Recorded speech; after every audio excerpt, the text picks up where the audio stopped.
திமுக தலைமை இருக்கு.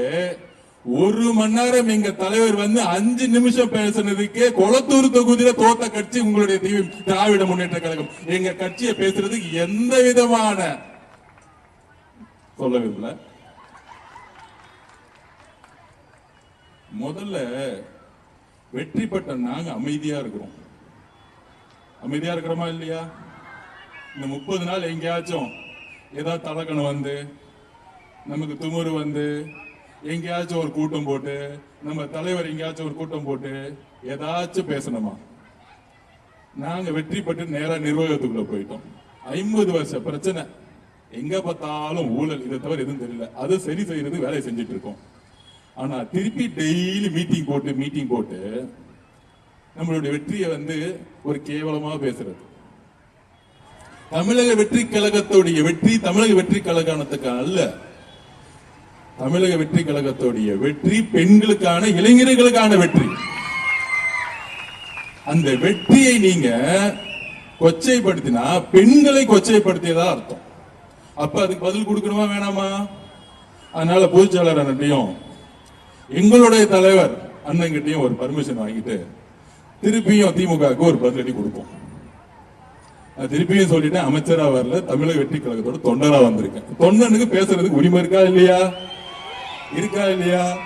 இருக்கு. ஓகே. அப்ப ஒரு தொண்டன் என்ன நினைக்கணும் பேசுற இடத்துல நம்ம இருக்கிறோம். அப்ப இந்த வெற்றி ஏன் வரலாற்று ரீதியா இருக்கிறது? அதுல வந்து திரு மு.க. ஸ்டாலின் அவர்கள் சொல்றாரு, இளவரசர் உதயநிதி அவர்கள் சொல்றாரு, அதுல மு.க. ஸ்டாலின் அவர்கள் இன்னும் சொல்றாரு, கவர்ச்சினால இந்த வெற்றி அடைஞ்சிருச்சு. அந்த கவர்ச்சி தானே வேணும்னு சொல்லிட்டு உங்களுடைய மகன் உதயநிதியை சினிமா காமிச்சிங்க. கவர்ச்சி வந்துச்சா? படிப்பும் வரல, சினிமாவும் வரல, ஏதாவது ஒண்ணு வரணும். கடைசியில அரசியலும் வரல. நாங்க அப்பயே சொன்னோம், பிறப்பால் ஒரு முதலமைச்சர் உருவாக கூடாது, மன்னர் ஆட்சியை ஒழிக்கணும், அதுதான் இந்த தேர்தல். சொன்ன மாதிரியே பெண்களும் இளைஞரும் மன்னர் ஆட்சியை ஒழிச்சிட்டாங்க. ஏன் மிகப்பெரிய வரலாறு தெரியுமா? அறிஞர் அண்ணா உருவாக்கிய இயக்கம், கலைஞர் 50 வருடங்களாக கட்டி காப்பாற்றிய இயக்கம், எந்த வருஷத்திலும் இல்லாத ஒரு வரலாறு. திமுகவுக்கு ஏற்பட்ட தோல்வி ஏன் தெரியுமா? திமுக பல்வேறு தோல்விகள் தோத்திருக்கு, ஆனால் எப்பொழுதும் கலைஞர் தோல்வியற்றது அல்ல. திமுகவுடைய தலைவர் தோல்வி அடையல, முதலமைச்சராக இருந்து தோத்தது கிடையாது. திரு மு.க. ஸ்டாலின் அவர்களே, உங்களுடைய தோல்வி எதனால் திருப்பியும் சிந்திங்க. நாங்க வெற்றியை பற்றி கொண்டாடல. 108 தொகுதியில ஜெயிச்சிட்டோம், மித்த தொகுதியில ஏன் தோத்தன்னு ஆராய்ச்சி பண்ணிட்டு இருக்கோம். எங்க தலைவருக்கு பதில் சொல்ல முடியாம நாங்க நின்றுட்டு இருக்கோம். நானும் பொதுச் செயலாளரும் அன்னைக்கு தலைவர் வந்து இன்னும் 10 தொகுதி இல்லையேன்னு இருக்கும் பொழுது 10 நாள் நானும் பொதுச் செயலாளரும் ஒட்டுமொத்த தொண்டர்களும் அழுதுட்டு இருந்தோம். ஐயோ, இன்னும் 10 தொகுதி இருந்திருந்தா எங்க அண்ணன் வந்து தலை குனிய வேண்டிய அவசியம் இல்லையே அப்படின்னு. அப்ப எங்களுடைய வேலை அடுத்த நொடியில இருந்து செஞ்சிட்டு இருக்கோம். இன்னும் வேலை செய்யணும், மக்கள்கிட்ட நம்பிக்கை உருவாக்கணும். தேர்தல் என்பது மக்களுடைய நம்பிக்கை, கவர்ச்சி அல்ல. தேர்தலுடைய வெற்றி கவர்ச்சி அல்ல, மக்களுடைய, பெண்களுடைய நம்பிக்கை. இந்த நம்பிக்கையை உருவாக்குவது ஒரு தலைவனுடைய வேலை. அரசியல் என்பது மக்களுடைய நம்பிக்கையும் அன்பையும் உருவாக்குவது.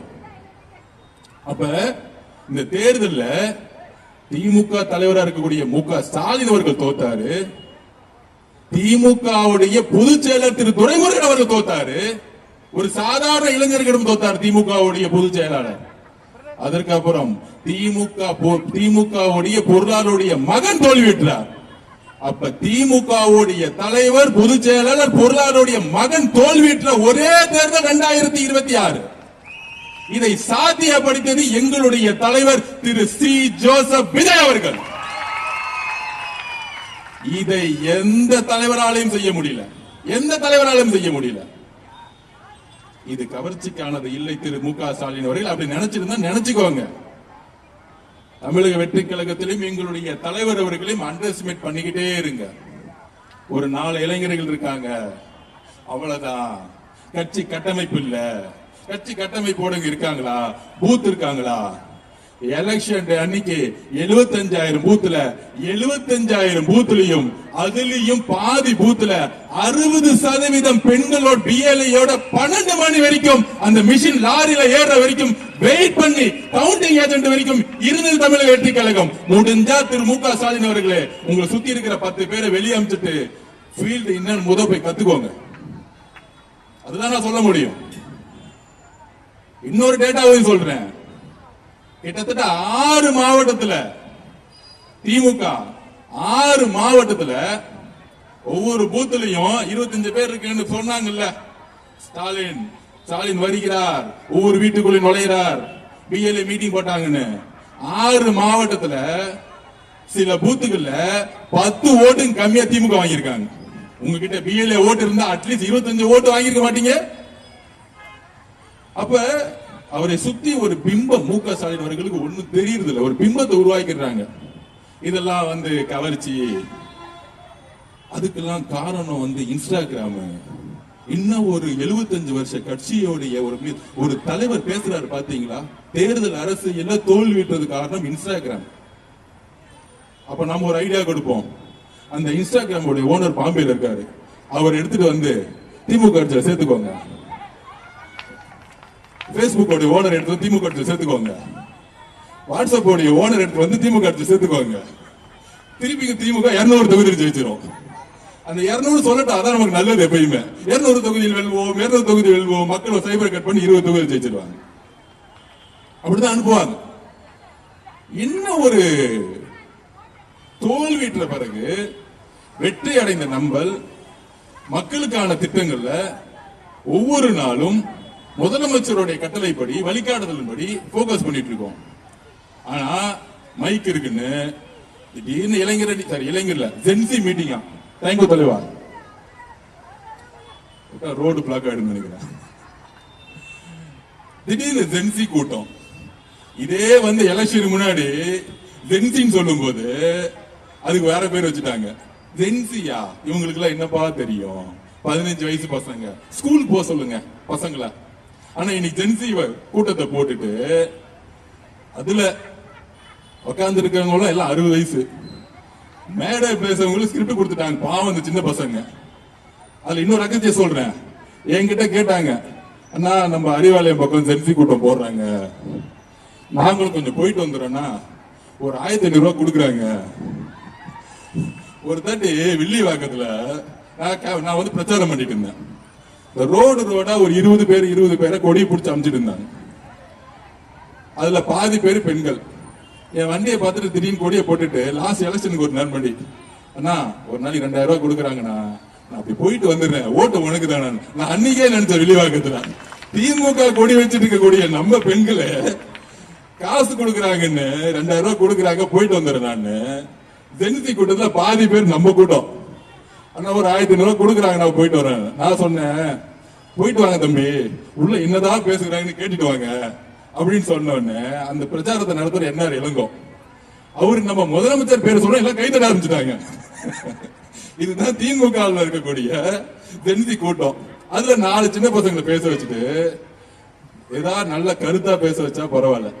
அந்த பசங்க பாவம் காசு கொடுத்துட்டு ஸ்கிரிப்ட் கொடுத்துட்டு, நாங்கள் எப்பொழுதும் யூபிஸாவே இருப்போம், நாங்கள் எப்பொழுதும் இந்த குடும்பத்தோட அடிமையாவே இருப்போம்.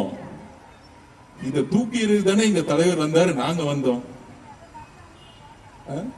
இந்த மாதிரி இன்ஸ்டானால திமுக தோச்சுச்சு, இன்ஸ்டானால தோத்துட்டோம்.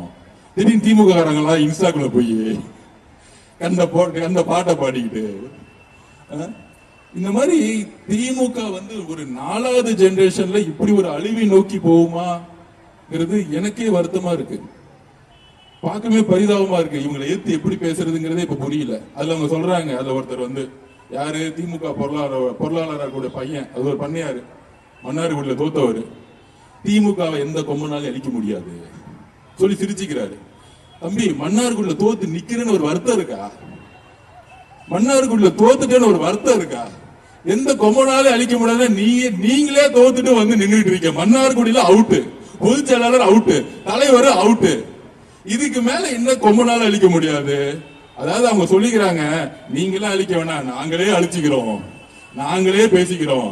அண்ணன் ஏ ராஜா வந்து பேட்டி கொடுத்தா போதும், செந்தில் பாலாஜி அண்ணா வந்து பேட்டி கொடுத்தா போதும், மக்களே கடுப்பாயிடுவாங்க. கரூர்ல நம்மளுடைய சகோதர சகோதரிகள் இறந்த பிறகு செந்தில் பாலாஜியும் அப்புறம் நம்ம நடிப்பு தலைவர் திரு மகேஷ் அவர்களுமே உண்மையை சொல்லிட்டாங்க நடிச்சு. அன்னைக்கு எப்படி நடிக்க ஆரம்பிச்சாங்களோ இன்னைக்கு வந்து பேட்டி கொடுத்துட்டு. அப்ப எதிர்கட்சியாக திருப்பியும் சொல்றோம், வெற்றி பெற்ற மமதையில் தமிழக வெற்றி கழகத்தில் நாங்க யாரும் பேசல. திமுக சிறந்த எதிர்கட்சியாக செயல்பட வேண்டும். அவர்களுக்கான மரியாதையும் அவர்கள் மேல நம்பிக்கையும் எங்களுக்கு இருக்கு. ஆனால் எதிர்கட்சி மரியாதை செயல்படுறாங்க. நம்மளை பார்த்து கிண்டல் பண்றதும் கேலி பண்றதும் தலைவரை ஒருமையில பேசுறதும் இன்னும் தொடர்ந்துகிட்டு இருக்கு. இன்னும் படிப்படியே வரல. ஏன் தோத்தாங்கிறது நமக்கு நல்லா தெரியும். நானும் இந்த ஒரு 60 நாளா பாத்துட்டு 30 நாளா பாத்துட்டு இருக்கேன். யாராச்சும் ஒருத்தர் வந்து அது உண்மையை சொல்லுவாங்களான்னு பாத்துட்டு இருக்கேன். திமுக தலைவர் அவர்களும் சொல்லல, தன் மகன் இளவரசர் உதயநிதி அவர்களும் சொல்லல, அந்த கட்சியில யாருமே சொல்லல திமுக ஏன் தோத்துச்சுன்னு உண்மையா இது வரைக்கும் சொல்லல. நான் 2002 இருந்து இன்னைக்கு வரைக்கும் முரசொலியை படிச்சுக்கிட்டே இருக்கிறேன். கலைஞர் எழுதிக்கிட்டே இருப்பார் உடன்பரப்புல இருந்து. இன்னைக்கு வரைக்கும் படிக்கிறேன். திமுக பத்தி ஒவ்வொரு நொடியும் தெரியும், ஒவ்வொரு காலத்துல என்ன மாதிரி செயல்பட்டுக்கு தெரியும். திரு கலைஞர் அவர்கள் எதிர்கட்சியா இருக்கும்போது எப்படி செயல்பட்டாருன்னு பார்த்தாலே கொஞ்சம் அறிவு வந்துடும். ஆனா சுத்தமா வரவே இல்லை. நேரா போய் மைசூர்ல உட்காந்துக்கிட்டு பிஜேபியோட எப்படி கூட்டணி போடலாம்னு பேசிக்கிட்டு இருக்காங்க, பையனும் மாப்பிள்ளையும். அப்ப இந்த கட்சியை ஆட்சியை ஒழிச்சது யாரு? அவங்கதான் ஒழிச்சது, அந்த குடும்பம் தான். தலைவர் சொன்னார் பாருங்க, திமுகவோட தோல்விக்கு உங்களுடைய குடும்பம் தான் காரணம், வேற யாரு காரணம்? அதை செய்த தவறுகள் என்ன? அதை அனலைஸ் பண்ண வரல. அப்படி அனலைஸ் பண்ண வராது. நமக்கு ரொம்ப நல்லதுங்கிறத பதிவு பண்றேன். ஒருத்தர் ஏன் தோத்தாருன்னு தெரிஞ்சுக்கிட்டாதான் அடுத்த வெற்றி பெறத்துக்கு முயற்சி நடக்கும். இப்ப நம்ம 108 தொகுதியில் ஜெயிச்சிட்டோம். 75 தொகுதி 2வது இடத்துல வந்திருக்கிறோம். அதுல 30-40 தொகுதி 5000 ஓட்டுகளை தோத்துருக்கோம். 2000 ஓட்டு, 100 ஓட்டு, 500 ஓட்டுன்னு தோத்துருக்கோம். இத பொதுச்செயலாளர் அவர்களும் நாங்களும் ஒவ்வொரு நொடியும் இனிமேல் தேர்தல் நடந்தால் தலைவர் 200 தொகுதியில கூட்டணி கட்சியில சேர்ந்து 234 தொகுதிக்கு நம்ம கடுமையா வேலை செய்யணும். கடுமையா வேலை செய்யணும். இப்ப இருந்து வேலையை ஆரம்பிச்சிட்டோம். அதற்கு அரசாங்கத்தில் கூடிய திட்டங்கள் நேர்மையாக நடக்கணும். தலைவர் சொல்லிட்டாரு, அது செஞ்சு காமிக்கணும். தலைவர் வழிகாட்டிட்டாரு, செஞ்சு காமிக்கணும். இதை தவிர எங்களுக்கு எந்த வேலையும் கிடையாது. அப்ப தேர்தல் வெற்றி பிறகு என்ன சூழ்ச்சி நடந்துச்சு? அப்பயும் அவங்க திருந்தல. தமிழக வெற்றி கழகத்துல அக்கா வந்தாங்களே, அதிமுக வந்தவங்க ஏன் வந்தாங்க? ரிசல்ட் வந்துட்டே இருக்கு. 7 மணிக்கு 108ஓட நிக்கிறோம், 10 மணி 108 நிக்கிறோம், 11 மணி 12 மணி கிடைக்கும், திருப்பி 108 நிக்கிறோம். நைட்டு 1 மணிக்கு திமுக தலைவர் மு.க. ஸ்டாலின் அவர்களும் தன்னுடைய மகன் உதயநிதி அவர்களும் அதுக்கப்புறம் இபிஎஸ் திரு பழனிசாமி அவர்களும் 2 பேர் 1 மணி பேச ஆரம்பிச்சிட்டாங்க. என்ன பேசுறாங்க? நம்மள பார்த்து குதிரை பேர நடத்துறான்னு நினைக்கிறேன். இவங்க யானை பேர நடத்திட்டு இருக்காங்க. நைட்டு உட்காந்துக்கிட்டு 2 பேரும் சேர்ந்து பிஜேபியோட சேர்ந்து தமிழக வெற்றி கழகத்துடைய தலைவரை முதலமைச்சராக உட்கார வைக்க கூடாது. இவ்வளவுதான் குறிக்கோள், வேற எந்த குறிக்கோளும் கிடையாது. புரட்சி தலைவி அம்மா அவர்கள் உருவாக்கிய இயக்கம், அந்த அம்மாவை ஜெயிலுக்கு அமைச்சு எல்லா விதமான கடைசி வரைக்கும் துன்பப்படுத்திய கட்சி திமுக. அந்த கட்சியோட திரு இபிஎஸ் அவர்கள் சேர்ந்து எப்படி முதலமைச்சரா உதயநிதி ஆவராரா இல்ல இபிஎஸ் ஆவராரா, இதுதான் 2 பேருக்குள்ள இருக்கக்கூடிய பேச்சுவார்த்தை. கடைசி வரைக்கும் இதுக்குள்ள எந்த வேலையும் முடியல. முடியாதனால நாங்கள் எதிர்கட்சியா இருக்கிறோம் ஒரு ஸ்டேட்மெண்ட் வந்துருச்சு. இது சொன்னது நம்ம இல்ல, மார்க்சிஸ்ட் கம்யூனிஸ்ட் தலைவர் திரு பேபி அவர்கள், ஐஎம்எல் கட்சி திரு காதர் மொய்தீன் அவர்கள் கூட்டணி கட்சிக்கெல்லாம் கூப்பிட்டு இந்த ப்ரொபோசலை கொடுத்திருக்காங்க. அவங்க எல்லாம் வெளியே வந்து உண்மையை சொல்லிட்டாங்க. ஏன்? அவங்க மத சார்பற்ற கொள்கையில் உறுதியா இருக்கிறாங்க. மக்களுடைய தீர்ப்பை உறுதியாக நம்பக்கூடிய இடத்துல தலைவர்கள் இருந்தாங்க. அப்ப காங்கிரஸ் வந்து நமக்கு வந்து சப்போர்ட் பண்ண உடனே கம்யூனிஸ்ட் கட்சி தோழர்களும் விசிக தோழர்களும் அண்ணன் திருமாவளவர்களும் ஐஎம்எல் தலைவர்களும் ஆதரவு கொடுத்து தலைவர்கள் முதலமைச்சராக உட்கார்றதுக்கு மக்களுடைய தீர்ப்பை வணங்கி நமக்கு வந்து உதவி செய்யல, நம்மளோட சேர்ந்தாங்க. அதுக்குதான் தலைவர் மாநாடப்ப ஒண்ணு சொன்னார், ஆட்சியிலும் பங்கு அதிகாரத்திலும் பங்கு. அதுக்கு முன்னாடி நான் சொன்னதுக்காக தான் கட்சி விட்டு தூக்கிட்டாங்க. அதுக்கப்புறம் தலைவர் சொன்ன பிறகு ஃபர்ஸ்ட் நான் ட்வீட் போட்டேன், எஸ் இவர் சொல்றதா உண்மை அப்படின்னு. அவர் சொன்ன அந்த நொடி அன்றையிலிருந்து தேர்தல் முடிவு வரைக்கும் எல்லா கட்சியும் நம்மளுடைய தலைவரை பார்த்து கிண்டல் பண்ணி கேலி பண்ணல. ஆட்சியிலும் பங்கு அதிகாரம் பங்கு யாருமே வரலையே தலைவரை நோக்கி. இன்றைக்கு அது சாத்தியப்படுத்தினாரா இல்லையா? எங்களுடைய தலைவர் ஸ்ரீ ஜோசப் அவர்கள் சாத்தியப்படுத்தினாரா இல்லையா? இன்னும் அண்டர் எஸ்டிமேட். அவரு சொன்னா அது நடக்கும், இல்லைன்னா சொல்லவே மாட்டார். இன்னைக்காச்சும் தெரிஞ்சுக்கோங்க. அப்ப இந்த தேர்தலை சூழ்ச்சியெல்லாம் முடிச்சு முதலமைச்சர் ஆன பிறகு அடுத்த கேள்வி, 30 நாளுக்குள்ளேயே இவங்களுக்கு எல்லாம் நிர்வாகம் தெரியுமா? இங்க பிரச்சனை, அங்க பிரச்சனை. 50 வருஷத்துல இல்லாத ஒரு மிகப்பெரிய சாதனையை இனி முதல் அமைச்சரவையில நான் பதிவு பண்ண. மாண்புமிகு முதலமைச்சர், நம்மளுடைய முதலமைச்சர் ஒரு பெரிய சாதனையை செஞ்சிருக்கார். அது என்ன சாதனை தெரியுமா? தமிழ்நாட்டில் 34-35 டிபார்ட்மெண்ட்ல எப்பொழுதும் ஒரு 10 துறையில அதிகமான ஊழல் நடக்கும். அதுல பொதுத்துறை, அது வந்து பிடபிள்யூ டிபார்ட்மெண்ட், பொதுப்பணித்துறையா இருக்கட்டும், நெடுஞ்சாலை துறையா இருக்கட்டும், ஹவுசிங் போர்டா இருக்கட்டும், டிடிசிபியா இருக்கட்டும், ரிஜிஸ்ட்ரேஷன் டிபார்ட்மெண்டா இருக்கட்டும், சத்துணவா இருக்கட்டும், உள்ளாட்சி துறையாகட்டும், எல்லா துறையிலும் திமுக ஆட்சிக்கு வந்திருந்தா டாரிஃப் போட்டிருப்பாங்க. என்ன டாரிஃப் தெரியுமா?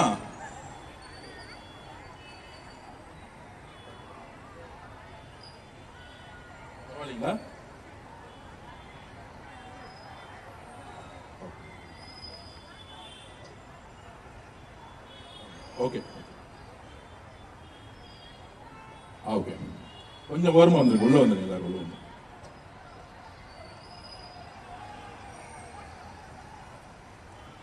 அண்ணா கொஞ்சம் எல்லாரும் உள்ள வர சொல்லுங்க. கொஞ்சம் எல்லாரும் உள்ள வந்துருங்க, எல்லாம் உள்ள வந்து. அப்போ ஒரு டாரிஃப் போட்டிருப்பாங்க. ஆனா முதலில் வரலாற்றில் முதலமைச்சர் ஃபண்டு, முதலமைச்சர் குடும்ப fund, party fund, minister fund, MLA fund ஒழிச்சது எங்களுடைய தலைவர் முதல்வர் அமைச்சர். இதை யாரும் செஞ்சது கிடையாது. இந்நேரம் திமுக வந்திருந்தா ஒரு 10,000 கோடி ரூபாய் கலெக்ஷன் பண்ணிருப்பாங்க. இதுதான் நடந்திருக்கும். அப்ப மக்களுடைய திட்டங்கள் போய் செயல்படுமா? செயல்படவே படாது. 50 வருஷ பிரச்சனைய 30 நாள்ல ஒழிச்சிருக்காரு. இது நீங்க யாருக்கிட்ட வேணாலும், மீடியா நண்பர்கள் சரி, யாருக்கிட்ட வேணாலும், நீங்க ரிஜிஸ்ட்ரேஷன் டிபார்ட்மெண்ட் போங்க, இல்ல ஒரு வீடு கட்டணும்னா நீங்க ஹவுசிங் டிபார்ட்மெண்ட் போங்க, டிசிசிபி போங்க, சிஎம்டிஏ போங்க. இந்த வசூலிச்ச கும்பல் எல்லாம் எல்லாம் வெளியே ஓட்டாங்க. டாஸ்மார்க்னு சொல்லிட்டு கடையை பக்கத்துல டூப்ளிகேட்டா 100 கடை இருந்துச்சுன்னா 300 கடை டூப்ளிகேட் வச்சு ஓடிட்டு இருந்தாங்க திமுக காரங்க. ஏதாவது ஒரு டூப்ளிகேட் கடை இருக்கா? இப்ப மட்டும் ஏன் இல்ல? என்னால் காவல்துறை நிமிர்ந்து செயல்பட்டு இருக்கு. அந்த காவல்துறை யாருடைய கண்ட்ரோல்ல இருக்கு? எங்களுடைய முதலமைச்சருடைய கண்ட்ரோல்ல இருக்கு. மிகப்பெரிய பிரச்சனை என்ன? இந்த 5 வருஷத்துல ட்ரக்ஸ் விட்டுட்டாங்க எல்லா தெருவுலையும். அந்த ட்ரக்ஸ் எடுக்கிறவங்க பெண்களுடைய பாதுகாப்புக்கு அச்சுறுத்தலா இருக்கிறாங்க. ட்ரக்ஸ் ஒழிக்கிறது தான் பெண்களுடைய பாதுகாப்புக்கு முழு சுதந்திரம் கிடைக்கும். அப்ப அதுக்கான பணிகளையும் அதுக்கான திட்டங்களையும் ஒவ்வொரு நொடியும் நல்ல காவல்துறை அதிகாரி அப்பாயின்மெண்ட் பண்ணி ட்ரக்ஸை எப்படி ஒழிக்க போறோங்கிறதுல முழு தீர்வையா உட்கார்ந்துட்டு இருக்காரு எங்களுடைய முதலமைச்சர். இந்த 5 வருஷத்துல பெண்களுக்கு தெரியும் இந்த ட்ரக்ஸ் உடைய கலாச்சாரத்தை, கஞ்சாவுடைய கலாச்சாரத்தை தெரு தெருவா அலோ பண்ணது யாரு? திரு மு க ஸ்டாலின் அவர்கள் தானே. அவரே பேட்டி கொடுத்தாரு. கடல் வழியா வருது, கஞ்சாலாம் கடல் வழியா வருது. நான் அப்பயே சொன்னோம், கஞ்சா கடல் வழியா வருது, ஆனா ரோடு வழியா சேல் பண்ணும்போது உங்க காவல்துறை என்ன பண்ணிட்டு இருந்தாங்க, உங்க எம்எல்ஏ என்ன பண்ணிட்டு இருந்தாங்க, உங்க கவுன்சிலர் என்ன பண்ணிட்டு இருந்தாங்க? அப்ப 50 வருஷ பிரச்சனை, 5 வருஷம் கஞ்சா பிரச்சனை, ட்ரக்ஸ் பிரச்சனை. இத 30 நாள்ல சரி செய்யறதுக்கான ஆய்வை மேற்கொண்டு அதுக்கான அதிகாரிகள் அப்பாயின்மெண்ட் பண்ணி கீழே இன்ஸ்பெக்டர் வரைக்கும் மாற்றுதல் உருவாக்குறதுக்கான ஒரு பெரிய பிளான் தலைவர் பண்ணிட்டு இருக்காரு. நீங்க 5 வருஷம் இருந்தீங்க, ஒவ்வொரு தெருவும் கஞ்சா அலோ பண்ணீங்க. கஞ்சா அடிக்கிறவங்க என்ன பண்றாங்க? பெண்களுடைய பாதுகாப்புக்கு அச்சுறுத்தலா இருக்கிறாங்க, பாலியல் பலாத்காரத்தை பண்ணிட்டு இருக்காங்க. இப்ப நடந்த எல்லா பாலியல் பலாத்காரமும் கஞ்சா அடிச்சவங்களும் போதை பழக்கத்துல உள்ளானவங்க அடிச்சிருக்காங்க. அப்ப இந்த சமூகத்துல எவ்வளவு பெரிய பிரச்சனையை இந்த போன 5 வருடம் உருவாக்கி இருக்காங்க. என்றைக்காச்சும் இளவரசர் உதயநிதி அவர்களே இந்த கஞ்சா பிரச்சனைக்காக ஒரு ரிவ்யூ போட்டிருப்பீங்களா? நீங்க துணை முதலமைச்சரா இருக்கும் பொழுது இளைஞர்களுக்கான கட்சியா இருந்தீங்க, ஸ்போர்ட்ஸ் மினிஸ்டரா இருந்தீங்க, நீங்க போட்டீங்களா? ஸ்போர்ட்ஸ் மினிஸ்டர் முதல்ல என்ன கூப்பிட்டு சொன்ன தலைவர் என்ன சொன்னாரு, எல்லா இடத்துலயும் சென்னை முதல் எல்லா இடத்துலயும் ஸ்போர்ட்ஸ் கிரவுண்ட் கட்டுங்க, எந்த இளைஞர்களும் கஞ்சா பழக்கம் போவோம், விளையாட்டை ஊக்கப்படுத்துங்க. எவ்வளவு பட்ஜெட் ஆனாலும் பரவாயில்ல. முதல் மீட்டிங் ஒரு ஸ்போர்ட்ஸ் மினிஸ்டர்னா சும்மா ஒரு 300 கோடி ரூபாய் பட்ஜெட் கிடையாது. எல்லா இடத்துலயும் ஸ்போர்ட்ஸ் உருவாக்குங்க, பெண்களை ஸ்போர்ட்ஸ் கொண்டு வாங்க.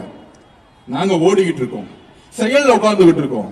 எந்த அமைச்சரும் 1 ரூபாய் காசு வாங்கல. தைரியம் இருந்தா ப்ரூவ் பண்ணுங்க. இளவரசர் உதயநிதி அவர்களை தைரியம் இருந்தா ப்ரூவ் பண்ணுங்க. தைரியம் இருந்தா உதயநிதி அவர்களை ஒரு பிரஸ் மீட் வச்சு நான் இன்னைக்கு சொல்றேன், தைரியம் இருந்தா எதிர்கட்சி தலைவரா நீ உட்கார்ந்துருக்கீங்க. ஆனா நமக்கு ஒரு குறிக்கோள் வச்சுக்கணும். மன்னர் ஆட்சியில பிறப்பால முதலமைச்சர் உருவாகக்கூடாதுன்னு நினைச்சோம். இனிமேட்டு எதிர்கட்சி தலைவரா உருவாகக்கூடாது, அதையும் கொஞ்சம் ஒழிச்சு விட்டுருந்தோம். ஜெயிச்சு முடிச்ச ஒரு 59 ஜெயிச்சுட்டு எதிர்கட்சி தலைவரா ஆக்கிட்டாங்க அவங்க அப்பா. திருந்தவே திமுக சட்டமன்றத்துக்கு வரவே வராத போன தாட்டி இருந்த துணை முதலமைச்சர் எதிர்கட்சி தலைவர். ஏன் தெரியுமா? எதிர்கட்சி தலைவர்னா கேபினெட் ரேங்க், கவர்மெண்ட் வீடு கொடுத்துரும், கார் கொடுத்துரும், எல்லாம் ஒரு பேரு கிடைச்சிரும். வாங்க சட்டசபைக்கு வாங்க, வெயிட் பண்றோம், நீங்க என்ன பேசுறீங்கன்னு நாங்களும் பார்க்கிறோம். அப்ப 5 வருஷத்துல ஒரு பாலியல் பலாத்காரம் திரு உதயநிதிகள் போனதே கிடையாது, ஒரு ரிவ்யூ மீட்டிங் போட்டது கிடையாது, ஒரு கஞ்சா சேல்ஸுக்கு ஒரு ரிவ்யூ மீட்டிங் போட்டது கிடையாது. இன்றைக்கு தைரியம் இருந்தா இளவரசர் உதயநிதி அவர்களே ஒரு பிரஸ் கான்ஃபரன்ஸ் வச்சு, எங்களுடைய ஆட்சியில திரு நேரு அவர்கள் துறையை சுத்தமா வச்சிருந்தாரு, திரு வேலு அவர்கள் ஒரு காந்தியவாதி, நெடுஞ்சாலை துறையிலும் பிடபிள்யூ திருடவே இல்லை, திரு செந்தில் பாலாஜிகள் மின்துறையிலும் 10 ரூபாய் டாஸ்மார்க் சரி அந்த 10 ரூபாயை திருடி எங்களுக்கு எல்லாம் மேல கொடுக்கவே இல்லை. திரு செந்தில் பாலாஜி திட்டவே கூடாது, அது தப்பு. செந்தில் பாலாஜி திருட சொல்லி அந்த பணத்தை எடுத்து போய் கொடுத்தது யாரு? உங்களுடைய மருமகனுக்கும் உங்களுடைய மகன் உதயநிதி அவர்களுக்கும் பங்க பிரிச்சுக்கிட்டது யாரு? திரு மு.க. ஸ்டாலின் தன்னுடைய மகனுக்கும் மருமகனுக்கும் பங்க பிரிச்சுக்க கொடுத்து விட்டாரு. அப்ப இந்த அமைச்சர்கள் எதுக்காக வச்சிருந்தாங்க? ஊழல் செய்யறதுக்காக மட்டுமே வச்சிருந்தாங்க. அதனாலதான் 30 மினிஸ்டர்ல 15 மினிஸ்டர் சாதாரண ஏழையா இருந்தக்கூடிய எங்களுடைய இளைஞர்கள்கிட்டையும் சாதாரண எங்க சகோதரிகிட்டையும் எங்க தோத்து போயிருக்கீங்க. திருப்பூர்ல ஒரே ஒரு ஓட்ல ஒரு அமைச்சர் தோத்தாரு. அவருடைய பின்புலம் யார் தெரியுமா? ஒரு சாமானிய இளைஞன். சொன்னாங்க இளைஞரால் என்ன புரட்சி உருவாக்க முடியும்னு. It's youth revolution and woman revolution. அதை உருவாக்குறது எங்க தலைவர். அப்ப சாமானியன் ஒரு பெரிய அமைச்சரை 100 கோடி ரூபாய் செலவு பண்ண தூக்கி எறிஞ்சார்னா, உள்ளபடி சொல்ற பெரியார் உயிரோடு இருந்திருந்தால் எங்கள் தலைவரை கட்டி அணைத்திருப்பார். திரு அண்ணா அவர்கள் உயிரோடு இருந்திருந்தால் கட்டி அணைத்திருப்பார். ஏன் தெரியுமா? அவரு வேட்பாளர் அனௌன்ஸ் பண்ணும் பொழுது அதுக்கு முன்னாடி பிரச்சாரம் எல்லாம் விஜய் தான் பிரச்சாரம் பண்ணிட்டு இருந்தாங்க. ஆனால் வேட்பாளரா சொல்லும் பொழுது என்னுடைய ஐடென்டிட்டி நான் ஏன் மறைக்கணும்? என்னுடைய பெயர் திரு சி ஜோசப் விஜய்னு சொல்லும் பொழுது அங்க மதவாதத்தை ஒழித்தார். தமிழ்நாட்டை மதவாதத்தை ஒழித்தாங்க. தமிழக மக்கள் இந்த மதமா அந்த மதமான்னு பேக்கல, ஒரு நல்ல தலைவர் ஒரு நல்ல மகன் வேணும்னு நினைச்சாங்க. அதுக்கப்புறம் ஒட்டுமொத்த ஜாதியும் ஒழிச்சிட்டார். இந்த ஒவ்வொரு வேட்பாளரும் இந்த ஜாதி அந்த ஜாதியா பார்க்கவே இல்லை. இது விஜய் அவர்கள் முதலமைச்சரா வரணும், என் பிள்ளைக்கு நான் ஓட்டு போறேன்னு சொல்லிட்டு ஜாதியை ஒழிச்சிட்டாங்க. அதுக்கு அடுத்த முக்கியமான ஒரு விஷயம் இருக்கு. 40 கோடி ரூபாய் செலவு பண்ண திமுகவையும் 25 கோடி ரூபாய் செலவு பண்ண அதிமுகவையும் தூக்கி எறிஞ்சு தமிழக வெற்றி கழகத்துடைய சாதாரண மகன்களையும் மகள்களையும் தத்தெடுத்தாங்க நம்மளுடைய பெண்கள். இது சாதாரண வெற்றி இல்லை திரு உதயநிதி அவர்களே, உங்களுக்கு அது புரியாது. ஏன்னா பிறப்பால நீங்க எதிர்கட்சி தலைவர் ஆயிட்டீங்க. என்னைக்குமே கிரவுண்ட் பாலிடிக்ஸ் உங்களுக்கு புரியவே புரியாது. கேலி பண்ண தெரியும், கிண்டல் பண்ண தெரியும். இந்த நல்லா பணக்கார பசங்க எல்லாம் ஸ்போர்ட்ஸ்ல ஓடும் போது ஒரு பையன் ஷூல நான் பார்த்து கிண்டல் பண்ணுவான். அவன் நல்லா ஷூ போட்டிருப்பான். ஷூ போட்டுறவங்க ஓட தெரியாது, வெறும் காலால ஓடுவாங்க தெரியுமா? அவன் தான் ஜெயிப்பான். அதுதான் தமிழக வெற்றி கழகம். ஆர்கே நகர் என்பது என்ன? இந்த அளவுக்கு 60% ஸ்லம்ஸ் இருக்கக்கூடிய குடிசை பகுதியில் இருக்கக்கூடிய ஏரியா. ஆனால் இன்றைக்கு நீங்க சட்டமன்ற உறுப்பினராக ஒருத்தர் தேர்ந்தெடுத்திருக்கீங்களே, இன்னைக்கு அமைச்சரா இருக்கீங்களே, ஒரு சாதாரண நிதி அமைச்சர், எங்களுடைய தலைவர் நிதி அமைச்சரா உட்கார வச்சிருக்காரு. தமிழ்நாட்டுக்குள்ளே ஒவ்வொரு டிபார்ட்மெண்ட் பணம் போடணும், அவரு சைன் வேணும். அப்ப 5 வருஷம் கழிச்சு எங்களுக்கு நம்பிக்கை இருக்கு. என்ன சொன்னாரு? தலைவர் வருவாருன்னு. திருப்பியும் சொல்றேன், தலைவர் எல்லா தொகுதிக்கும் வருவாரு. மக்களை பார்க்க வரல, ஒவ்வொரு திட்டங்களும் திட்ட பணிகள் முடிஞ்சு தொடங்கி வைக்க வருவார். குடிசைகளை தூக்கி எறிஞ்சு ஒரு வீடு கட்டும் போது வருவார். ஒரு கல்யாண மண்டபம் கட்டிட்டு ஒரு ஏழை ஒரு சாதாரண பெண்ணு ஐயோ கல்யாணம் பண்றது காசு இல்லைன்னு நினைக்கும் போது கவர்மெண்ட்ல ஒரு பெரிய கல்யாணம் கட்டி நீ போய் கல்யாணம் பண்ணுவான், கல்யாணம் பண்ண திறக்க வருவார். இப்படி ஒவ்வொரு திட்டங்களும் திறக்க எங்களுடைய தலைவர் வருவார். அதுதான் அவருடைய குறிக்கோள். வெறும் கையோட வரவே மாட்டார் இனிமேட்டு. அப்ப திமுகவுடைய தோல்வி அவங்க என்னைக்கும் நினைச்சு பார்க்கவே மாட்டாங்க. திருப்பி நம்மளை கிண்டல் பண்ணிக்கிட்டு, கேலி பண்ணிக்கிட்டு, அண்டர்ஸ்டிமேட் பண்ணிக்கிட்டே இருப்பாங்க. இப்ப கூட ரீசெண்டா உள்ளாட்சி துறையில ஜெயிச்ச எல்லா திமுக மேயர்களும் நகராட்சி தலைவர்களும் நம்மளுடைய சட்டமன்ற உறுப்பினர்களுக்கும் சப்போர்ட் பண்றதே கிடையாது. வேணுக்குனவே எந்த பணியும் செய்ய விடாம, குப்பைல விடாம, தண்ணி பிரச்சனை வந்து வேணுக்குனே பண்றாங்க. இந்த கவர்மெண்ட் கெட்ட பேர் கிடைக்கணும். அதை நான் பதிவு பண்ணிருந்தேன். திமுக கெட்ட சிந்தனை தெரியுங்களா? இன்றைக்கும் மேயரா, நகராட்சி தலைவரா, சேர்மனா உட்கார்ந்துகிட்டு ஊழல் இன்வெஸ்ட் பண்ண முடியாது. அதை கிளீன் பண்ணியாச்சு. ஆனா எந்த வேலையும் செய்ய விடாம மாண்புமிகு முதலமைச்சர் கெட்ட பேர் வரணும்னு சொல்லிட்டு, அமைச்சர் கெட்ட பேர் சொல்லிட்டு, இந்த உள்ளாட்சி துறையில எந்த குப்பை எடுக்க விடுறதில்ல, தண்ணி விடுறதில்ல, கரண்ட வேணுங்கனே கட் பண்றது, இதெல்லாம் செய்யறது யார் தெரியுமா? திமுகவுடைய உள்ளாட்சியில் கூடிய மேயர்கள். அதோட வெளிப்பாடு என்ன தெரியுமா? 108 தொகுதியில நம்ம ஜெயிச்சோம். எனக்கு ரொம்ப கஷ்டமா இருந்துச்சு. முதலமைச்சர் குடும்பம் எனக்கு எதிராக வந்து பிரச்சாரம் பண்ணாங்க. ஆனா ஒரே ஒரு வெற்றி வந்து எனக்கு கண் கலங்கினேன். நான் இன்னும் அந்த சகோதரிகிட்ட நான் பேசக்கூட இல்லை ஜெயிச்ச பிறகு. அது யாருன்னா, நான் பொதுச்சாளர்கிட்ட சொல்லிருப்பேன், நம்மளுடைய திருவிக நகருடைய சட்டமன்ற உறுப்பினர் பல்லவி அக்கா. தலைவர் தேர்ந்தெடுத்துட்டாரு வேட்பாளரா. நான் கேட்டேன், அப்ப என்ன 8 மாசம் கர்ப்பிணியா இருக்கிறாங்க, ஒவ்வொரு தெருவா நடந்து போகணுமே, அவங்க போவாங்களானே, கொஞ்சம் கஷ்டமா இருக்கு. நான் அப்பயே சொன்னேன், அண்ணா ஏன்னா அந்த கஷ்டப்படுத்துறீங்க, ஆனா ஜெயிச்ச முடிச்ச பிறகு நம்ம வந்து தலைவர்கிட்ட சொல்லி, நீங்க தலைவர்கிட்ட சொல்லி இன்னொரு போஸ்டிங் கூட கொடுத்துடலான்னு. அதுக்கு அந்த அக்கா வந்து தலைவர்கிட்ட சொன்னாங்க, பொதுச்செயலாளர் சொன்னாங்க தலைவர்கிட்டையும், 8 மாச குழந்தை இல்ல, 9 மாச குழந்தை இல்ல, தலைவரே நீங்க எனக்கு வாய்ப்பு கொடுத்துட்டீங்க, நான் நடந்து என் குழந்தையோட போறேன், என் குழந்தை பிறக்கும் பொழுது நீங்க முதலமைச்சரா இருப்பீங்க. எவ்வளவு உணர்வு பூர்வமான இயக்கம், எவ்வளவு உணர்வுபூர்வமான இயக்கம். பெண்கள் தலைவர் மீதும் சரி, கட்சி மீது எவ்வளவு உணர்வுபூர்வமாக, அன்பாக, நம்பிக்கையாக இருக்கக்கூடிய இயக்கம். ஒரு அம்மாவுக்கு பெரிய விஷயம் என்னங்க, தன்னுடைய குழந்தைங்க, அந்த குழந்தையும் பாதுகாத்து நடந்து நடந்து எம்எல்ஏ ஆன எங்க சகோதரிய ஒரு பங்கன்ல நம்மளுடைய மேயர் அக்கா ஒரு கேண்டல கொடுக்க கூடாம, நாங்கள் இதுவரைக்கும் கவர்மெண்ட் பங்கன்ல கட்சியை பார்த்தது கிடையாது. எங்க தலைவருடைய வளர்ப்பு நாங்கள் அப்படி யாரையும் அவமரியாதைப்படுத்துறதோ, யாரையும் வந்து மாற்று கட்சியை நினைச்சது கிடையாது. எல்லாருக்குமான மரியாதை கொடுத்திருக்கோம். ஆனா ஒரு சாதாரண ஒரு கவர்மெண்ட் பங்கன்ல புரோட்டோகால் படி சட்டமன்ற உறுப்பினர் மேயருக்கு அப்புறம் இருக்க வேண்டியது, ஒரு கேண்டில் கூட கொடுக்காம, மேயருங்கிற ஒரு அகங்காரம் இருக்குல்ல, அந்த அகங்காரம் எங்க வந்தா, திமுகங்கிற ஒரு அகங்காரம் இருக்குல்ல, அந்த அகங்காரம் எங்க வந்துச்சுன்னா, பிறப்பால் ஒருத்தர் முதலமைச்சரா உருவாக்கினாங்கல்ல திரு மு.க. ஸ்டாலின், தன்னுடைய இளவரசர் உதயநிதி கொடுக்கக்கூடிய அந்த வழிகாட்டுதல் இருக்குல்ல, அந்த துமுறு இருக்குல்ல, இன்னொரு ஆளுங்கட்சி நினைக்கக்கூடிய துமுறு இருக்குல்ல, அந்த திமுறை உடைக்கிறதுக்கு நாங்க திருப்பி திருப்பி வேலை செஞ்சுக்கிட்டே இருப்போம். இது வரைக்கும் நாங்க பதில் சொல்லல. எப்ப எங்களுடைய சகோதரி பல்லவி அக்காவை நீங்க அவமானப்படுத்துறீங்களோ, திரு உதயநிதி அவர்களே, உங்க நெத்தி முன்னாடி சேலஞ்ச் பண்றேன். ஒரு சாதாரண தொண்டனா இங்க இருக்கக்கூடிய ஆர்கே நகர் மக்கள் இங்க இருந்து ஆரம்பிக்கிறோம் சேலஞ்ச். இன்னும் 8 மாசத்துல உள்ளாட்சி தேர்தல் நடக்க போகுது. 8 மாசத்துல 8 மாசம் நடக்க போகுது. தைரியம் இருந்தா, தில் இருந்தா, 75 வருஷம் திமுகவா இருந்தா, பெரிய ஆழமா இருந்தா, 25 மேயர்ல ஒரே ஒரு மேயரை ஜெயிச்சிருங்க. ஒரு மேயர், ஒரே ஒரு மேயர். இதே சென்னையில டெபாசிட் வாங்குறீங்களா இல்லையான்னு பாருங்க. எங்களுடைய தேர்தல் வேலையை நேற்றே ஆரம்பிச்சிட்டோம்.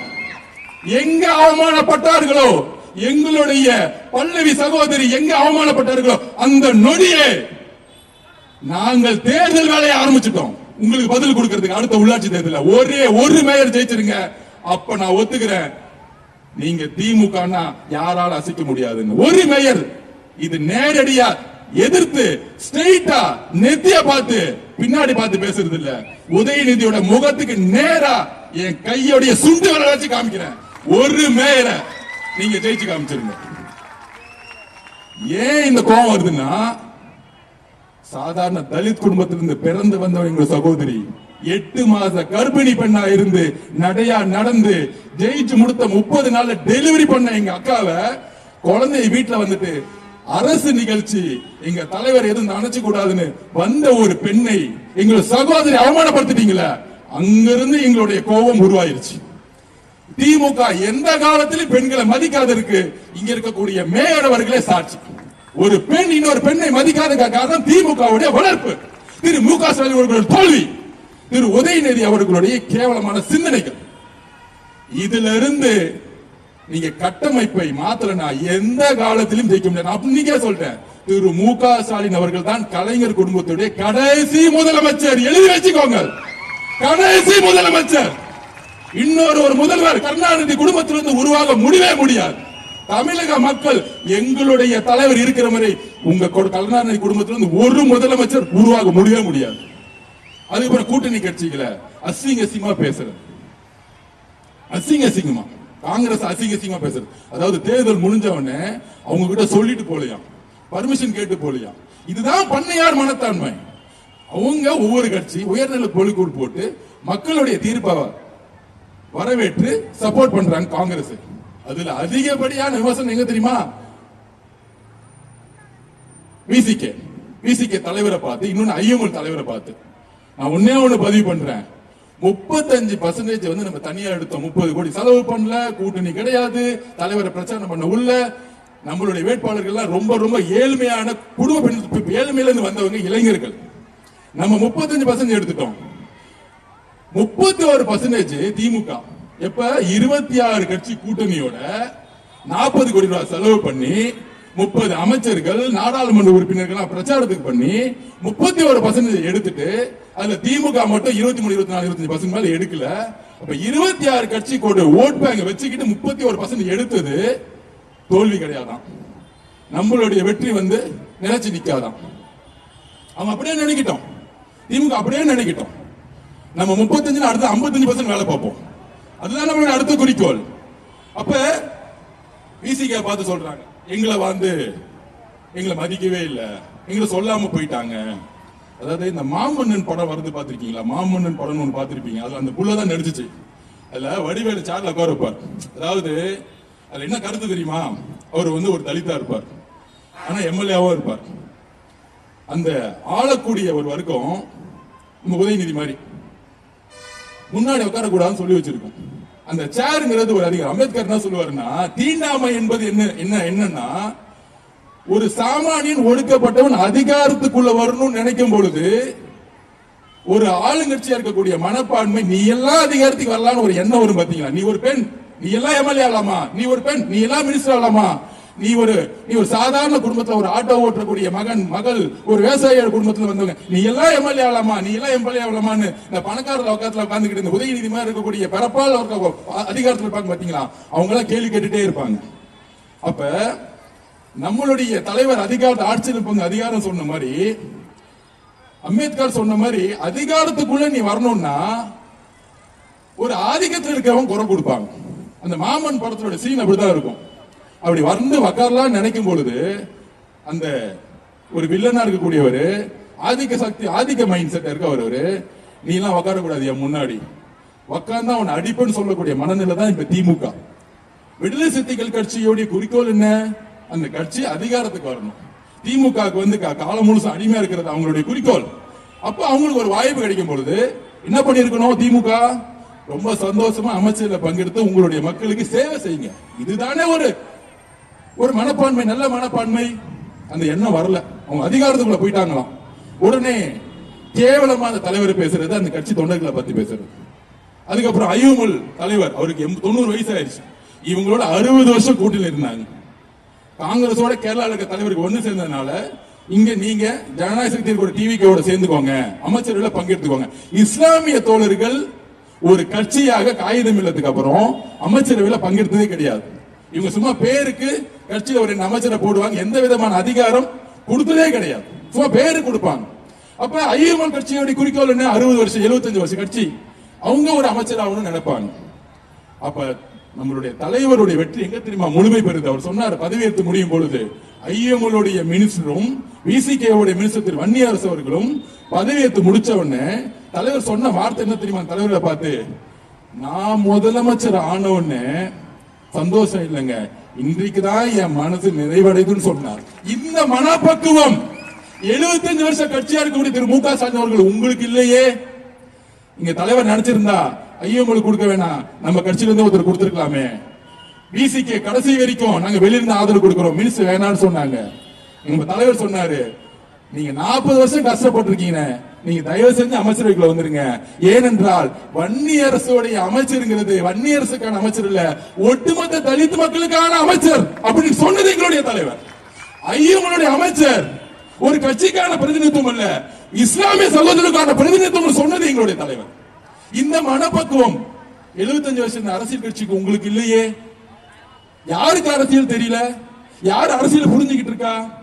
எங்களோட தலைவருக்கு புரியக்கூடிய அரசியலும் பக்குவமும் அன்பும் நம்பிக்கையும் உங்களுக்கு இல்லையே. ஏன்னா சுயநலம், தான் மகள் மட்டுமே சம்பாதிக்கணும், தான் மகன் மட்டுமே முதலமைச்சர் ஆகணும், கழகம்னா குடும்பம், குடும்பம்னா கழகம், இப்படியே பேசிக்கிட்டே இருக்கு, கட்சி ஒளிஞ்சிடும். இது மட்டும்தான் காரணம். இந்த டயலாக் பேசிக்கிட்டே இருங்க, வாழ்க்கை ஃபுல்லா கட்சி ஒளிஞ்சிடும். அப்ப தலைவருக்கு இருக்கக்கூடிய முதிர்ச்சியும் பொறுமையும் அன்பும் இல்லையே. இப்ப தெரியுதா கூட்டணி கட்சிகள்லாம் ஏன் வந்து நம்ம கூட சேர்ந்தாங்கன்னு? நம்பிக்கையும் தன்னுடைய பிரதிநிதித்துவமாக சேர்ந்தாங்க. அப்ப புதிய அரசியல் உருவாகிருச்சு. நமக்கு எதிரி இருக்காங்க பேசணும்னா தலைவர் சொல்லக்கூடிய வழியில் நாம் உண்மையான நிர்வாகத்தை உருவாக்குவோம். ஊழல் இல்லாத நேர்மையான பெண்கள் பாதுகாப்புக்கு முக்கியத்துவம் எப்போதும் தலைவர் கொடுப்பார். அதனால திமுக அதிகமான பதில் சொல்றதோட இதோட பேசி முடிச்சுட்டு நிர்வாகத்துக்கான பணிகளை நம்ம செய்வோம். தமிழக மக்களுக்கு நாங்க பதிவு பண்றது என்னன்னா, ஒரு வருஷம் பாருங்க, ஒட்டுமொத்த தமிழ்நாடு மிகப்பெரிய மாறி இருக்கும். ஒரு பெரிய நிர்வாகத்தை மாத்திருப்பார் எங்களுடைய தலைவர். சோ ஆர்கே நகருடைய மக்களுக்கு என்னுடைய கோடான கோடி நன்றிகள். ஒரு நல்ல எம்எல்ஏவை தேர்ந்தெடுத்து அண்ணன் கிட்ட நான் எப்பவுமே சொல்லுவேன், 40% 50% மக்கள் இன்னும் குடிசையில வாழ்றாங்க. நம்மளுடைய தலைவர்கிட்ட சொல்லி ஒரு வீடை கட்டி கொடுப்போம், சிமெண்ட் வீடுல இருக்கட்டும், சாதாரண மக்கள் எல்லாரும் ஈக்குவலா இருக்கிற மாதிரி ஒரு வீடு இருக்கட்டும், நல்ல கல்வி இருக்கட்டும்.